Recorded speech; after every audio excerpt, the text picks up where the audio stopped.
Hi, my name is Randolph, and welcome to Animal E.A.I. So if you're familiar or a subscriber of the channel, you know I do reptile rescues. So I've done videos on a snapping turtle, a king snake, a garter snake, and now I got a green iguana for this episode. So with my wildlife rehabilitation license, I only focus on native reptiles and amphibians in New York State. But sometimes I get, wow, he's really giving me a dirty look. I get some oddball animals like exotic, so they don't count on my license, but I still try to help these animals out as much as possible and find them new homes, or they end up being permanent residents here at my house. So today I just got this green iguana tonight, and he is staring right at the camera, giving it a dirty look. So that's really funny. So this is a baby or young juvenile green iguana. They are native. Their home range is going towards Central and South America. This is a huge animal. They can get around 3 to 6 feet long, head to tail. And as you can see, they're mostly tail than body. You don't like that. I won't touch you. I'm going to have to clean you. So I'm going to show you about what I'm going to do for the care for this animal, explaining how I got this little guy right here. So right now, I just poured in some Bentadine, just diluted it in, letting it soak in there. So this iguana was found by someone yesterday, and they got in contact with me. You can see on his back what's going on with it. So this was found in someone's backyard. Hey guy, I know. Just letting you soak in it for a little bit. So it was caught by a cat, and the finder actually saved it from the cat trying to kill it. So you can see the scar marks. I know. Let's see if I can get you. Show you. You see the scar marks all over her back. So the cat was playing with it. If it was a dog, it would have killed it right away. I know. Okay, I'll let you relax for a second. So this was someone's pet, and it got loose, or more likely it got dumped outside. This is a little guy, so they're not native. Of course, you've heard videos and stories about green iguanas in Florida, and yes, they are an invasive species in South Florida. You won't find them in clear water or going up north towards Jacksonville because it gets too cold and these guys will just drop out of the trees and die. But in South Florida, yes, they are a problem and being invasive, and also in other islands in the Caribbean. So this was someone's pet, and obviously they neglected it and just tossed it out. During COVID of last year, I've just been getting more and more rescue calls of animals being dumped, and I have to rescue them, or other animal rescuers have been taking them in. And it's hard to find animals because people are dumping them, but at the same time, people are buying a lot of animals online. So it's like a weird mix of neglect coming from people that are impulsively buying animals or impulsively just neglecting and dumping them outside. So this little guy would not survive the next 2 months. He would have froze to death outside. When the temperature drops to 50, they kind of go into a cold coma, and then they just slowly stop breathing, and then they freeze to death. And that's what happens to iguanas if they go north past Miami. If they go too far, and when the cold snap hits, they usually drop from their trees and end up dying from falling too high, or just freezing to death, or predators eating them. It's a mix of a little bit of everything. So this animal was lucky enough to be found this year, or this time of the year, before the temperature drops. So the plan for treatment is to treat the abrasions it has around his skin from the cat scratches, and also this little guy, you can look right here, it's this weird stubby tail. So maybe another animal has grabbed him. Okay, don't whip me. Iguanas usually have long, like bullwhip tails, and they use it for protection, also for swimming in water, since they are semi-aquatic and semi-arboreal. So they like to climb up trees, and also if they feel threatened or they're being chased down, they will dive right into the water and hang out, and they'll be under the water for a couple hours until the predator or the conflict is avoided. So something must have grabbed his tail, and they can drop their tails, usually just around the base or the tip of it. I know, you're really grumpy, little grumpy iguana. So either a cat grabbed him before and he escaped, or this animal had that tail coming in when he was bought from the pet store. which is unfortunate. So hopefully the tail will come in, but if the tissue looks bad, then it would need to be amputated and you have to be treated.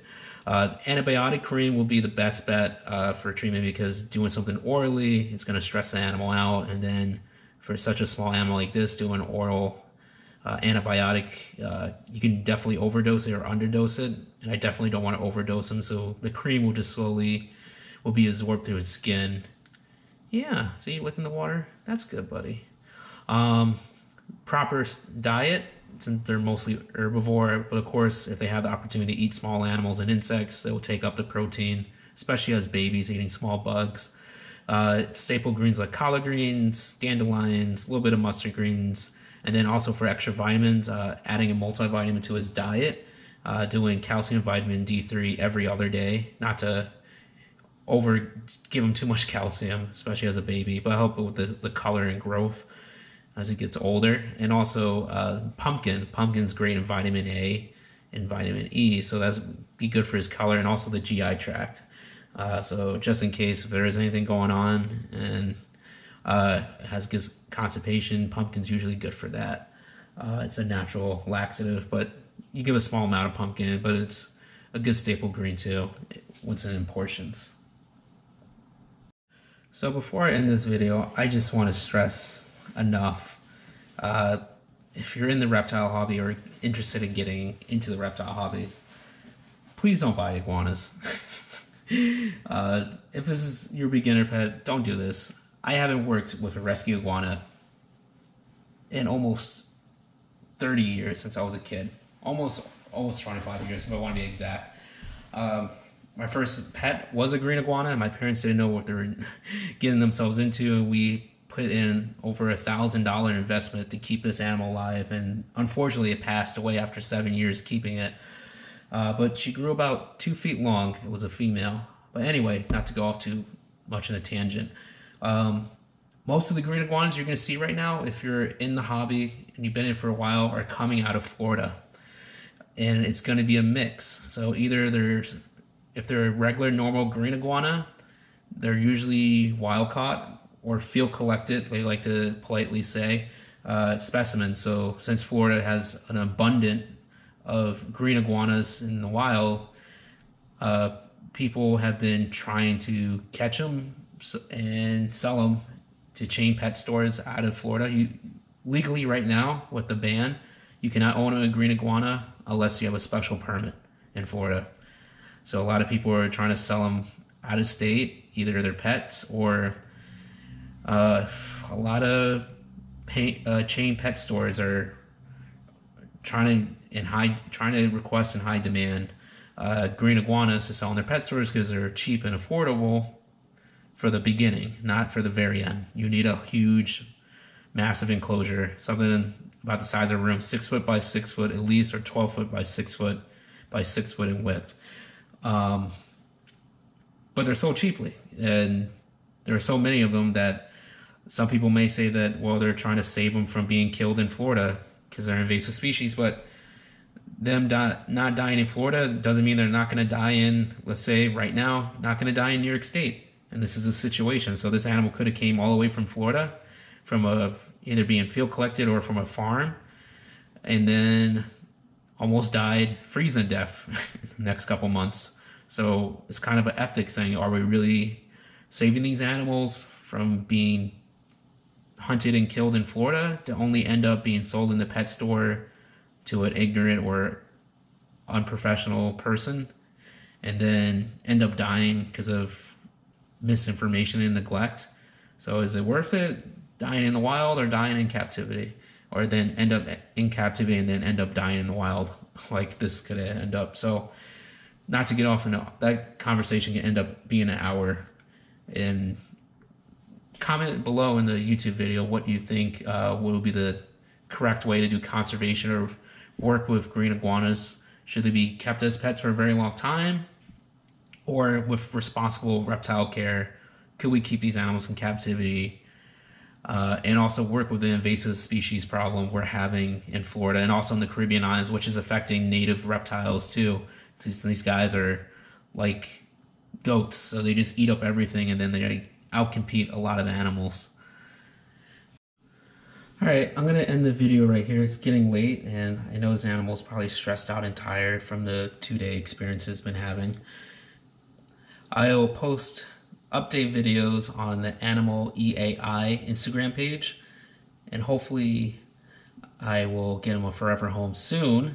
But he'll be here doing rehabilitation with me, and I'll work on trying maybe getting his behavior to kind of calm down so he trusts people again. These guys are very intelligent, so they need a lot of TLC and just time just to heal and then work with people. So that's going to be like the next project other than his health. It's just getting him used to being around people, and that's a lifetime commitment, whoever takes him on next. If you have any questions or comments about green iguanas, or how you feel about what's happening in Florida, I know it's a lot of emotion and mixed feelings because there are good people that keep these guys as pets, and it's unfortunate for other people that take advantage of the situation and make it bad for the exotic animal or reptile hobby. So let me know how you feel about it. But if you have any questions, let me know in the comment section below. And if you're new to this video, subscribe, and hopefully you see some other cool videos about animals or wildlife rehabilitation in the future. So take care, guys, and hope you have a good night.